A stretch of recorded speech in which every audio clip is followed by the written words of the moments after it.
I am the great and intelligent J.B. Eagle. I am flying above the yellow brick road in Emerald City. I'm not perching on the road because it'd be difficult to see my feet since they're yellow. Why do you seek me? You want to learn about the Wizard of Oz?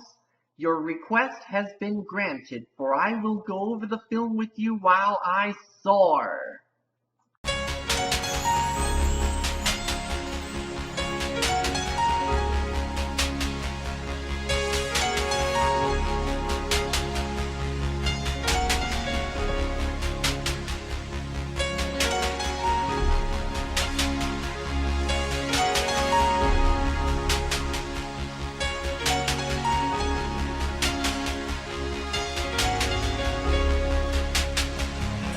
The story.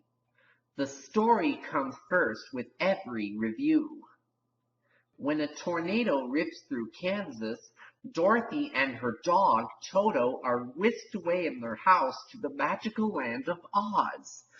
They follow the yellow brick road toward the Emerald City to meet the wizard, and en route they meet a scarecrow that needs a brain, a tin man missing a heart, and a cowardly lion who wants courage.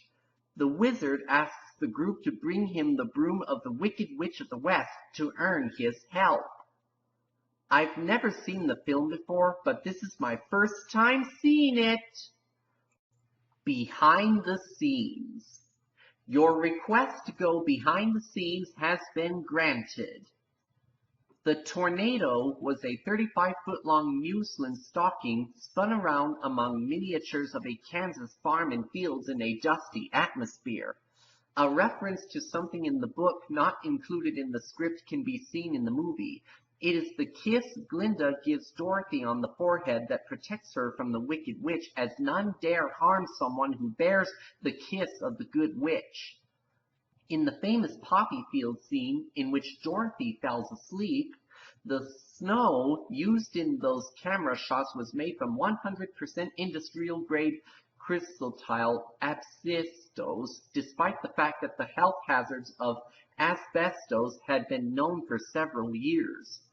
The horses in Emerald City Palace were colored with jello crystals. The relevant scenes had to be shot quickly before the horses started to lick it off. The famous Surrender Dorothy skywriting scene was done using a tank of water and a tiny model witch attached to the end of a long hypodermic needle. The syringe was filled with milk, the tip of the needle was put into the tank, and the words were written in reverse while being filmed from below. There was an added phrase to Surrender Dorothy, which was, "or die." It was cut before the movie premiered. When the wardrobe department was looking for a coat for Frank Morgan, who played Professor Marvel and the Wizard, it decided it wanted one that looked like it had been elegant but had since gone to seed. They visited a second-hand store and purchased an entire rack of coats, from which Morgan, the head of the wardrobe department, and director Victor Fleming chose one they felt gave off the perfect appearance of shabby gentility. One day, while he was on set in the coat, Morgan idly turned out one of the pockets and discovered a label indicating that the coat had been made for L. Frank Baum.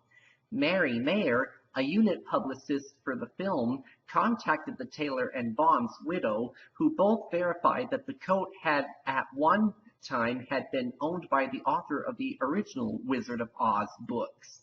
After the filming was completed, the coat was presented to Mrs. Baum. Ray Bolger was originally cast as the Tin Man. However, he insisted that he would rather play the Scarecrow. His childhood idol, Fred Stone, had originated that role on stage in 1902. Buddy Espin had been cast as the Scarecrow and now switched roles with Bolger. Unbeknownst to him, however, the makeup for the Tin Man contained aluminum dust, which ended up coating Espin's lungs. He also had an allergic reaction to it. One day, he was physically unable to breathe and had to be rushed to the hospital. The part was immediately recast, and MGM gave no public reason why Espin was being replaced. The actor considered this the biggest humiliation he ever endured and a personal affront. When Jack Haley took over the part of the Tin Man, he wasn't told why Espen had dropped out, and in the meantime the Tin Man makeup was changed from aluminum dust to aluminum paste as one of its key components. However, his vocals remain whenever the song "We're Off to See the Wizard" is played. Jack Haley's vocals were never used during the song, but were used for "If I Only Had a Heart" and "If I Only Had the Nerve." Espen's vocals are also heard in the extended version of "If I Were King of the Forest," though the spoken segment has Jack Haley. Although Espen didn't appear in the film, surviving still photos show him taking part in the Wicked Witch's castle sequence. To compensate for the extreme makeup demands of this film, MGM recruited extra help from the studio mailroom and courier service. As most of the Oz extras required prosthetic devices, false ears, noses, etc., and since application of prosthetics requires extensive training, the recruited makeup artists were each instructed in one area of prosthetic application and then formed an assembly line. Each extra would then move on from one station to another to complete makeup application each morning. Bert Lahr's costume weighed 90 pounds. It was made from a real lion's skin and very hot. The arc lights used to light the set often raised the temperature to over 100 degrees Fahrenheit. Lahr would sweat so profusely that the costume would be soaked by the end of the day. There were two people whose only job was to spend the night drying it for the next day. It was dry cleaned occasionally, but usually, in the words of one of the crew members, it reeked. Terry the dog, who played Toto, was stepped on by one of the witch's castle guards and had a double for 2 weeks. A second one was obtained because it resembled Toto more closely. Judy Garland wanted to adopt Terry after they spent so much time together shooting the film. Unfortunately, her owner, Carl Spitz, wouldn't give her up, and she went on to a long career in films. She died in 1945 and was buried in Spitz's yard. When filming first started, Judy Garland wore a blonde wig and heavy baby doll makeup. When George Cukor assumed the role of intermediate director after MGM fired original director Richard Thorpe and before it found a replacement, he got rid of the wig and most of the makeup and told her to just be herself. Judy Garland had to wear a painful corset-style device around her torso so that she would appear younger and flat-chested, as she was 16 years old at the time of filming, playing the role of a pre-adolescent child. The scarecrow face makeup that Ray Bolger wore consisted, in part, of a rubber prosthetic with a woven pattern to suggest burlap cloth. By the time the film was finished, the prosthetic had left a pattern of lines on his face that took more than a year to vanish. The color of the yellow brick road first showed up as green in early Technicolor tests.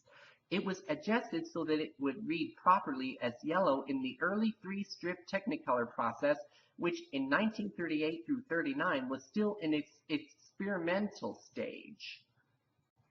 The characters. We're off to see the wonderful characters. Dorothy is an ordinary girl from Kansas who runs away from home when her nasty neighbor, Miss Gulch, threatens to file a lawsuit to take/demolish her family's farm and tries to kill her dog, Toto.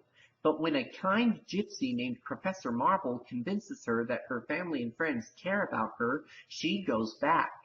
She is swept up in a tornado and sent to the magical land of Oz. Then there's the Scarecrow, who is the first ally Dorothy meets. He seeks brains from the wizard. He's described as an overstuffed sack filled with straw for a head with a mouth, nose, ears, and eyes painted on with blue paint and has 2 big buttons for pupils. The Tin Woodman is the second member of Dorothy's group. He was once a normal man until a wicked witch cast a spell on his axe and caused him to lose his heart. Despite this, he is very kind and gentle, but he still joins Dorothy on her quest. Can't forget the cowardly lion. He is the third and final ally Dorothy meets. Even though he is a lion, he is not so brave and joins Dorothy to get courage from the wizard. While this relationship is not mentioned in Baum's books, in the movie, the witch is the sister of the Wicked Witch of the East who is killed when Dorothy arrives in Oz. As a result, the Wicked Witch of the West's role is made more prominent as she seeks revenge against Dorothy for killing her sister. Over 35 years after the release of this film, Margaret Hamilton revealed her approach to the character of the Wicked Witch in an interview with Fred Rogers for Mr. Rogers' Neighborhood. Hamilton saw the witch as a person who relished everything she did, but who ultimately was a sad, lonely figure, a woman who lived in constant frustration as she never got what she wanted. This is, in fact, the basis of the novel and musical Wicked, in which the Wicked Witch of the West is portrayed as an unfortunate protagonist. In the same interview, Hamilton also famously donned the original witch costume to explain that the witches were only make-believe and that children shouldn't be afraid of them. The Munchkins are portrayed by the Singer Midgets, named not for their musical abilities but for Leo Singer, their manager. The troupe came from Europe. Many of them were Jewish, and a number of them took advantage of the trip to stay in the U.S. in order to escape the Nazis. Professional singers dubbed most of their voices as many of the midgets couldn't speak English and/or sing well.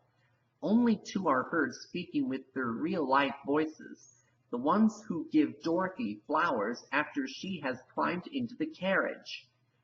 A farewell statement about the movie as a gift to you.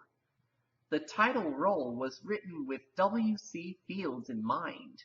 Producer Mervyn Leroy wanted Ed Wynn, who turned down the role. MGM executive Arthur Freed wanted Fields and offered him $75,000. Fields supposedly wanted $100,000. According to a letter from Fields' agent, which he claimed was written by Fields, Fields turned down the role to devote his time to writing the script for You Can't Cheat an Honest Man. Since the role was perceived as being too small, additional roles were written for the actor in hopes of balancing the screen time for the actor playing the wizard with that of the rest of the cast. Thus, Frank Morgan plays the roles of the wizard, Professor Marvel, the gatekeeper, the cab driver with the horse of a different color who performs a musical number, and the wizard's guard. It is also possible that Morgan was made up for the spooky projected image of the wizard's face transposed on the billowing steam in his throne room. I'm now off to see the wizard and ask him to transport me home. And remember, there's no place like home.